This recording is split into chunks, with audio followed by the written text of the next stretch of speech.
Синџирна исхрана. Растенијата, животните.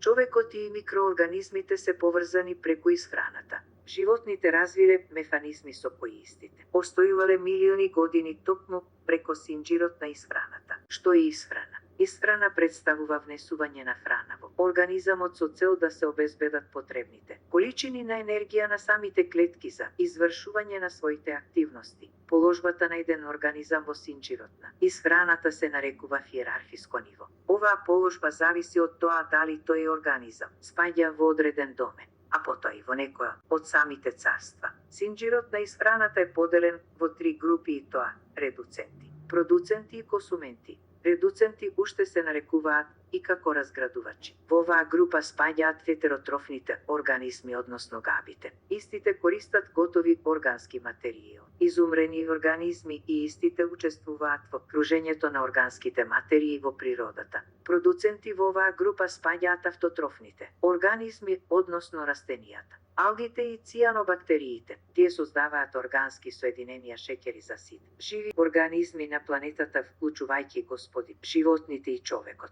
преку процесот наречен фотосинтез. Фотосинтезата е сложен процес кој се одвива само кај растенијата. За да се одвива самиот процес потребни се неколку услови, и тоа сончева светлина, јаглероден диоксид и вода, а како крајни продукти се добиваат сложени органски соединенија шеќери и кислород. Консументи во оваа група спаѓаат хетеротрофните организми, односно животни и човекот. Тие користат готови органски соединенија кои се создадени од самите продуценти. Според видот на исхраната, консументите се поделени во 3 групи, и тоа хербивори или тревојади, карнивори или месојади и омнивори или сештојади. Според местоположбата во синџирот на исхраната, консументите се поделени во неколку подгрупи, и тоа: консумент од прв ред ги користи растенијата како основен извор на храна. Консумент од втор ред ги користи животните како храна од прв ред. Консумент од трет ред ги користи животните како храна од втор ред и консумент од четврт ред кој се наоѓа на врвот на пирамидата ги користи животните како храна од трет ред.